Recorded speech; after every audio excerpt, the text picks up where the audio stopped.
এখানে বসিয়ে দে। দাদা আদেশ করেছে, দুর্যোধন দুঃশাসন ছুটে যাচ্ছে। আর সেই দিন ছিল মা দ্রৌপদী রজস্বলা নারী। আমি বলছি না বাবা, মহাভারত বলছে। রজস্বলা মা দ্রৌপদী চুলের মুঠিটা ধরে টানছে, কতবার অনুরোধ করছে, ভাই তুমি আমাকে ছেড়ে দাও, আমাকে ছেড়ে দাও ভাই। দুঃশাসন কোনো কথা না শুনে চুলের মুঠি ধরে টানতে টানতে টানতে ভরা রাজসভায় দাঁড় করিয়ে দিয়েছে।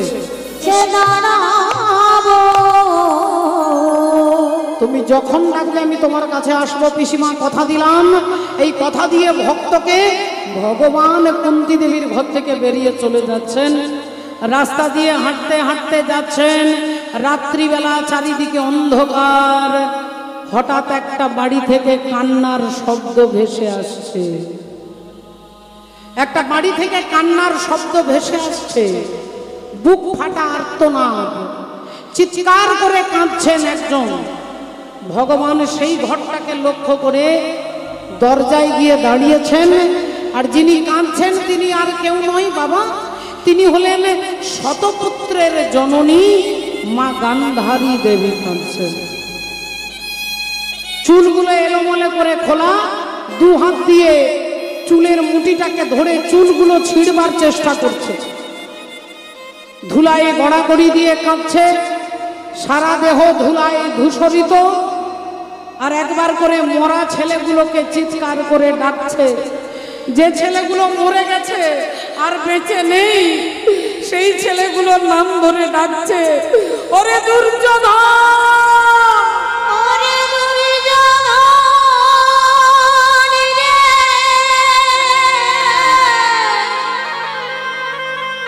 ওরে দুঃশাসন রে, ওরে দুর্যোধন একবার ফিরে আয় বাবা, একবার ফিরে একবার আমাকে মা বলে ডাক।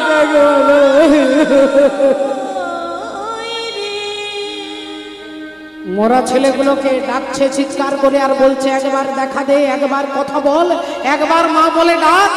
আর হঠাৎ গান্ধারী শুনতে পাচ্ছেন তার পেছনে দাঁড়িয়ে কে যেন বলে উঠলেন, মা। যেই মা বলে ডেকেছে, গান্ধারী চমকে উঠেছে। কে কে তুমি?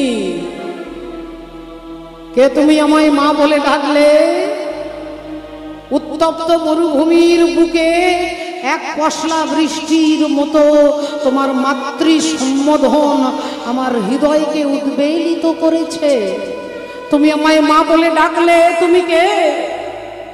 আমি তোমায় দেখতে পাচ্ছি না কেন? পেছন থেকে উত্তর দিচ্ছেন, মা আমাকে দেখতে গেলে এরকম কোটি কোটি হ্যালোজিন জেলে দিলে দেখা যায় না মা। এই হ্যালোজিনের আলোতে আমাকে দেখতে পাবে না। লক্ষ লক্ষ টিউবলাইট জেলে দিলে আমাকে দেখা যাবে না। হাজার হাজার সূর্য জেলে দিলেও আমাকে দেখা যাবে না। আমাকে দেখতে গেলে যে আলোটার প্রয়োজন তার নাম হচ্ছে দিব্য জ্ঞান। আর সেই দিব্য জ্ঞান আমি ভিন্ন জগতে কেউ দিতে পারবে না। তাই তুমি আমায় দেখবে মা।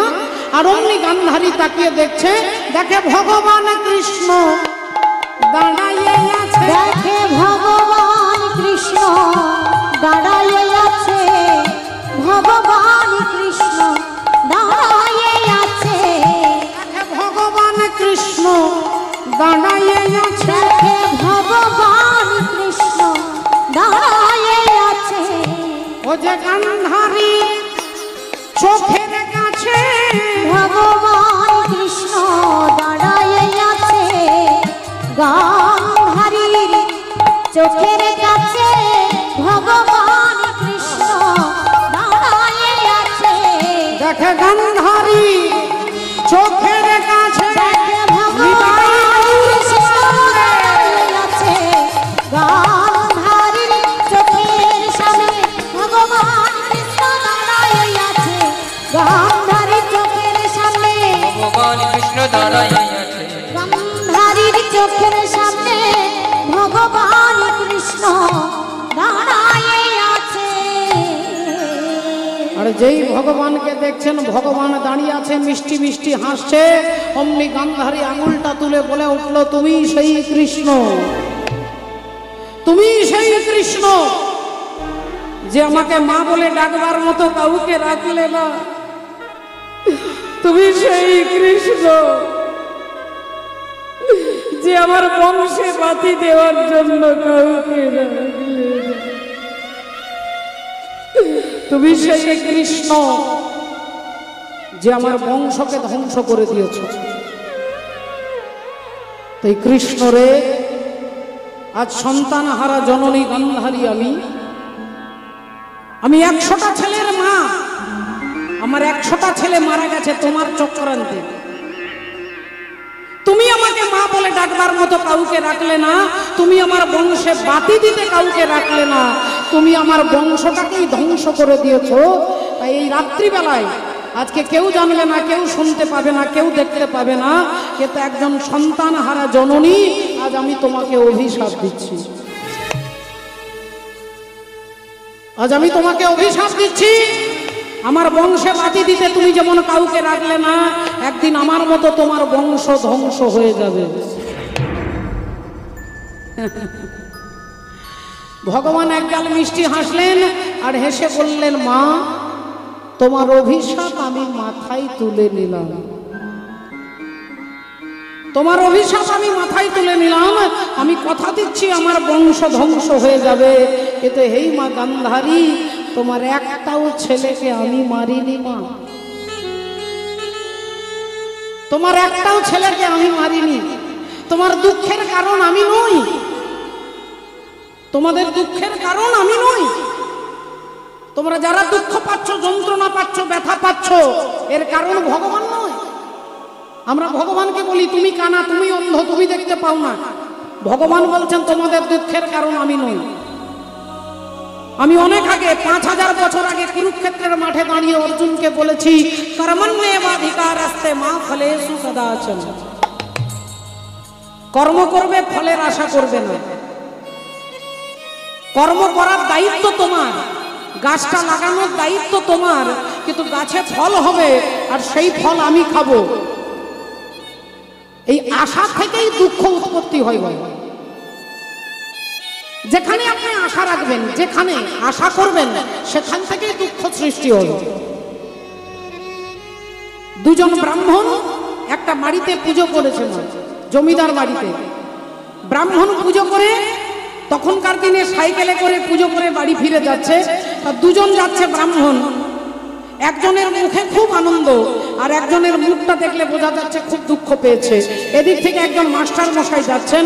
মাস্টার মশাই দুই ব্রাহ্মণকে দেখে সাইকেল দাঁড় করিয়ে হাত জোড় করে নমস্কার করে বলছেন, অক্ষয় তৃতীয়ার প্রণাম নিন আপনারা। হরি বল, রাধে হরি বল, হরে কৃষ্ণ। তাই বাবা ঠাকুর একটু লক্ষ্য করে দেখুন, আপনারা ঘটনাটা শুনেছেন, জানেন। এই যে দুঃখ, যেখান থেকে আশা উৎপত্তি হবে সেখান থেকে দুঃখের সৃষ্টি হবে। তাই তত্ত্বদর্শী মহাজন বলছেন, আশা নয়, দায়িত্ব, কর্তব্য আলাদা।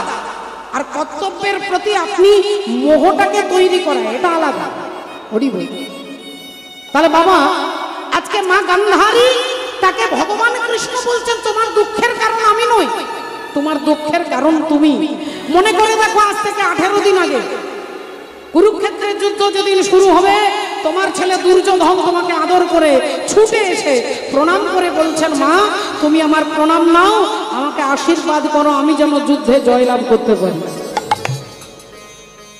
আমি যুদ্ধে যেন জয়লাভ করতে পারি, তুমি আমাকে আশীর্বাদ করো। আর অমনি মা গান্ধারী ছেলের মাথায় হাতটা রেখেছিলেন, হাতটা সরিয়ে নিয়ে বললেন, বাবা যে যুদ্ধে তুই যাচ্ছিস, এ যুদ্ধ কিন্তু কার্গিল যুদ্ধ নয়, এ যুদ্ধ ভারত পাকিস্তানের যুদ্ধ নয়, এ যুদ্ধের নাম হচ্ছে ধর্মযুদ্ধ। আর এই ধর্মযুদ্ধে তুই হারবি না তুই জিতবি আমি বলতে পারবো না বাবা, তবে হ্যাঁ আমি তোর মা, তুই আমার ছেলে, এই তোর মাথায় হাত রেখে আশীর্বাদ করে বলছি, ধর্মপক্ষের হবে জয়, যে পক্ষে শ্রীকৃষ্ণ রয়। ধর্মপক্ষের হবে জয়, যে পক্ষে শ্রীকৃষ্ণ রয়। তাহলে এত বড় কথাটা তুমি তোমার ছেলে দুর্যোধনকে বললে, আর আজকে তুমি আমাকে রাতের অন্ধকারে দাঁড়িয়ে অভিশাপ দিচ্ছ। মা, তোমার অভিশাপ আমি মাথায় তুলে নিলাম।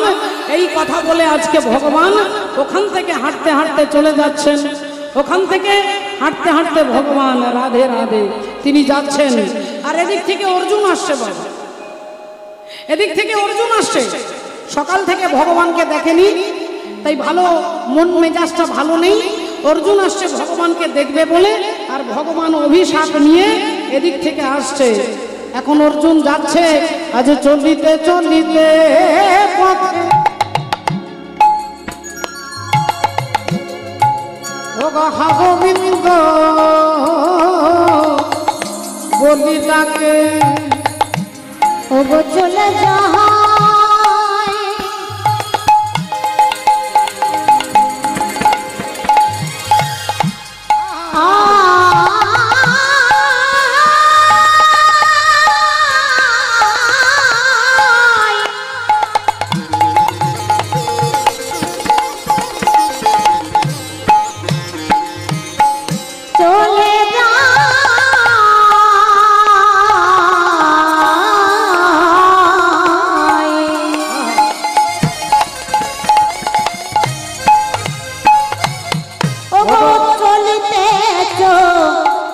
পথে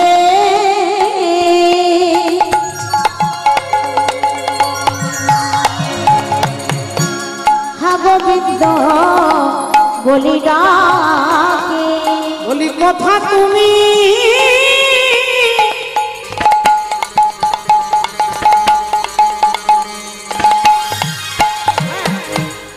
দিনের দয়াল হরি হে, কথা তুমি দিনের দয়াল হরি, ওগো কথা তুমি দিনের দয়াল হরি হে, কথা তুমি দিনের দয়াল হরি। বলি হেন কালে অর্জুন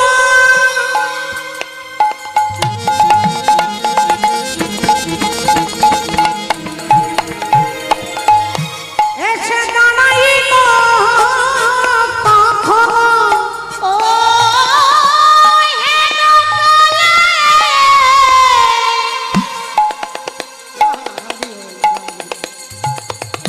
ও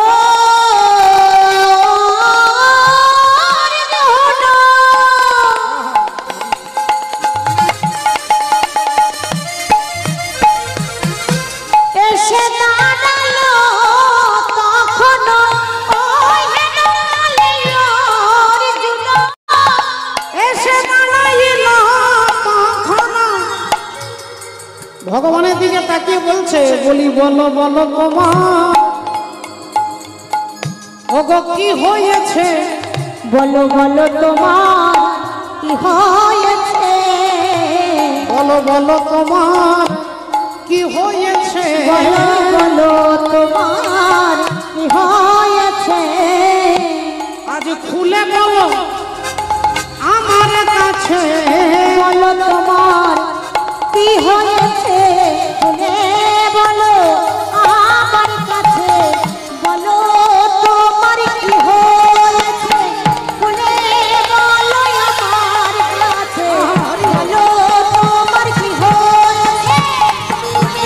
বলো আমার কাছে, আহা বলো তোমার কি হয়েছে, বলো আমার কাছে, বলো বলো তোমার কি হয়েছে, বলো আমার কাছে, বলো বলো তোমার কি হয়েছে, ওগো হেন কালে অর্জুন এসে দাঁড়ায়, অর্জুন এসে হেন কালে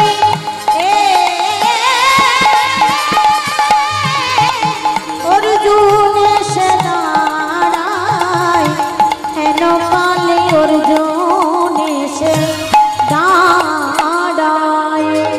ভগবানের দিকে অর্জুন তাকিয়ে বলছেন, কি ব্যাপার তোমার মুখটা শুকিয়ে গেছে কেন, নীল পদ্মের মতো তোমার বদন, সারাক্ষণ তুমি হেসে হেসে কথা বলো, আজকে তোমার মুখটা শুকিয়ে গেছে, মনের মধ্যে যেন একটা চিন্তা মনে হচ্ছে। কি হয়েছে কৃষ্ণ, আমাকে বলো সখা, তোমার কি হয়েছে? তুমি মনে হচ্ছে কোনো গভীর চিন্তার মধ্যে আছো। ভগবান বললেন, না না না না না না, তেমন কোনো চিন্তা নেই। আসলে তোমার জেঠিমা আমাকে অভিশাপ দিয়ে দিয়েছে। তোমার জেঠিমা আমাকে অভিশাপ দিয়েছে। অর্জুন অবাক হয়ে ভগবানের দিকে তাকিয়ে বলছে, আমার জেঠিমা মানে মা গান্ধারী? বললেন, হ্যাঁ, তোমার জেঠিমা গান্ধারী আমাকে অভিশাপ দিয়েছে, আমার বংশ নাকি ধ্বংস হয়ে যাবে, আমার বংশ নাকি ধ্বংস হয়ে যাবে। যেই একথা বলেছেন অর্জুন হেসে ফেলেছেন, আর হাসতে হাসতে বলছে, কৃষ্ণ কিছু মনে করো না। আমার একটু হাসি পেয়ে গেল, আর একটু হাসি পেয়ে গেল। রাধে রাধে। বাবা ঠাকুর, হাসি সবসময় ভালো নয়। ডাক্তারবাবু বলবে আপনি সারাদিন হাসি খুশি থাকুন। এই হাসি খুশি থাকা আর কাউকে দেখে হাসা, এই দুটোর মধ্যে পার্থক্য আছে। গোটা কুরুক্ষেত্রের যুদ্ধটাই হয়েছে, গোটা যুদ্ধটা হয়েছে শুধু একটা হাসির জন্য। তাহলে সেই হাসি সর্বনাশী, হাসি সর্বনাশী। হাসলো কে? এত বড় যুদ্ধটাই হলো একটা হাসির জন্য। বলেন হ্যাঁ, প্রমাণ মহাভারতে বলছেন, পঞ্চপাণ্ডব ইন্দ্রপ্রস্থ বিশাল বড় একটা বাড়ি করেছে। বাড়ির ডেকোরেশন দেখলে সবাই অবাক হয়ে যাচ্ছে। স্বর্গের রাজা ইন্দ্র পর্যন্ত দেখতে আসছে যে নাকি স্বর্গের থেকে সুন্দর একটা বাড়ি ইন্দ্রপ্রস্থ, এত সুন্দর বাড়ি করেছে। সবাই আসছে দেখতে। দুর্যোধন ভাবলেন, যাই তো একবার দেখে আসি। সবার মুখে মুখে পঞ্চপাণ্ডবের ঘরের প্রশংসা, আর যত প্রশংসা করছে তত তার আগুন জ্বলছে। যত প্রশংসা হচ্ছে তত ভেতরে আগুন জ্বলছে। দুর্যোধন এলেন ইন্দ্রপ্রস্থ ঘরটা দেখতে, আর ঘরটা দেখে এসে, আজকের আমাদের ঘরে ঘরে, আজকের বেশিরভাগ ঘরে টাইলস, পাথর বসানো। এই পাথরটা আজকের বিজ্ঞানের আবিষ্কার নয় বাবা। দাপর যুগে পঞ্চপাণ্ডবের ঘরটা কিরকম ঘর? বলে এমন মার্বেল বসানো আছে, মনে হচ্ছে গোটা ঘরটাতে জল। আর দুর্যোধন ভাবলেন ঘরের ভেতরে জল। ধুতিটা তুলেছে, আর ধুতিটা তুলে জল মনে করে যেই দু পা এগিয়ে গেছে, অমনি দেখছে শুকনো, চারিদিকে কোনো জল নাই। তাহলে পাথরটার ডিজাইনটাই এমন যা মনে হচ্ছে যেন জল, কিন্তু জল নয়। আবার একটা ঘর দেখছে শুকনো, আর যেই দুর্যোধন পেরোবে বলে দু পা হেঁটে গেছে, অমনি জলের মধ্যে ঝপাস করে পড়ে গেছে। আর যেই জলে পড়ে গেছে, ভিজে গেছে সারা দেহ। আর অমনি ছাদের উপরে দাঁড়িয়ে মা দ্রৌপদী চুল আঁচড়াচ্ছে, আর চুল আঁচড়াতে আঁচড়াতে দেখছে দুর্যোধন জলে পড়ে গেছে, ভিজে গেছে। আর তখনই দ্রৌপদী হাসতে হাসতে বলছে, অন্ধা কা বেটা অন্ধা হি হোতা হ্যায়। অন্ধের ছেলে অন্ধই হয়। বাবা অন্ধ তাই ছেলে অন্ধ। এখানে জল আছে এটা বুঝতে পারছে না। কথাটা এখানে নয়, কথাটা সোজা এখানে লাগলো। বল বাক্যবান। আপনি আমার ঘরে, আপনি আপনার ঘরে আমাকে কি খাওয়ালেন, ওটা 10 দিন 20 দিন পরে আমি ভুলে যাব। আমার ঘরে আপনি কি খেয়ে এসেছেন, আপনি 2 মাস পরে ভুলে যাবেন। কিন্তু আমি যদি একটা বাজে কথা আপনাকে বলি, আপনি যতদিন জীবিত থাকবেন ওই কথাটা আপনার ভেতরে থাকবে। বাক্যকে বান বলা হয়েছে, বাক্য বান। দুর্যোধনের এইখানে কথাটা লাগলো যে অন্ধা কা বেটা, অন্ধের ছেলে অন্ধই হয়। এই কথাটা শুনে মনের দুঃখে দুর্যোধন বেরিয়ে যাচ্ছিলেন। তিনি যদি গিয়ে কোনো সাধুর আশ্রমে যেতেন, কোনো ভক্তের কাছে যেতেন, তাহলে তার দুঃখটা কম হয়ে যেত। কিন্তু তিনি চলে গেলেন কার কাছে? না, মামা শকুনির কাছে। আর শকুনি কি করলেন না, ষড়যন্ত্রের পাশাটা খেলে দিলেন। বললেন, এক কাজ করো, তুমি ওই পঞ্চপাণ্ডবকে কোনো ক্রমে ছলে বলে কৌশলে পাশা খেলাতে রাজি করো। আর পাশা খেলাতে রাজি হয়ে গেলে চিন্তা নেই, আমার বাবার বুকের হাড় দিয়ে এই গুটিগুলো তৈরি হয়েছে। এই গুটিটাকে আমি যা বলবো তাই পড়বে। 4 বললে 4 পড়বে, 2 বললে 2 পড়বে, 6 বললে 6 পড়বে। তোমাকে জেতানোর দায়িত্ব আমার। তুমি পঞ্চপাণ্ডবকে কোনো ক্রমে পাশা খেলাতে রাজি করো। আর দুর্যোধন রাজি করালেন, আর সেই পাশা খেলায় পঞ্চপাণ্ডব হেরে গেলেন। আর হেরে গিয়ে বললেন, দুর্যোধন দুঃশাসনকে বলছে, যা দ্রৌপদীর চুলের মুঠিটা ধরে টেনে এনে তার কাপড়টা খুলে দিয়ে আমার এখানে বসিয়ে দে। দাদা আদেশ করেছে, দুর্যোধন দুঃশাসন ছুটে যাচ্ছে। আর সেই দিন ছিল মা দ্রৌপদী রজস্বলা নারী। আমি বলছি না বাবা, মহাভারত বলছি। রজস্বলা মা দ্রৌপদী চুলের মুঠিটা ধরে টানছে, কতবার অনুরোধ করছে, ভাই তুমি আমাকে ছেড়ে দাও, আমাকে ছেড়ে দাও ভাই। দুঃশাসন কোনো কথা না শুনে চুলের মুঠি ধরে টানতে টানতে টানতে ভরা রাজসভায় দাঁড় করিয়ে দিয়েছে।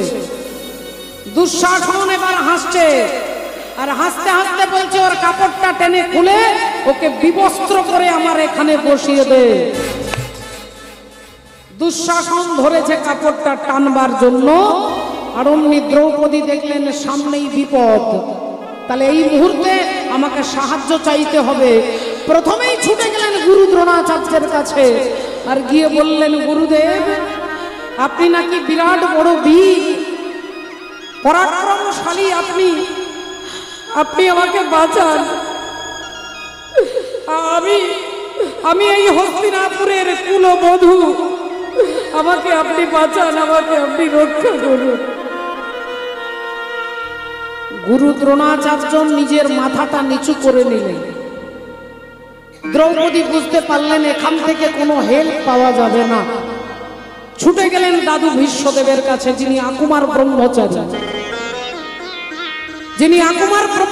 তার কাছে ছুটে গেলেন আর গিয়ে বললেন, দাদু তুমি না ব্রহ্মচারী,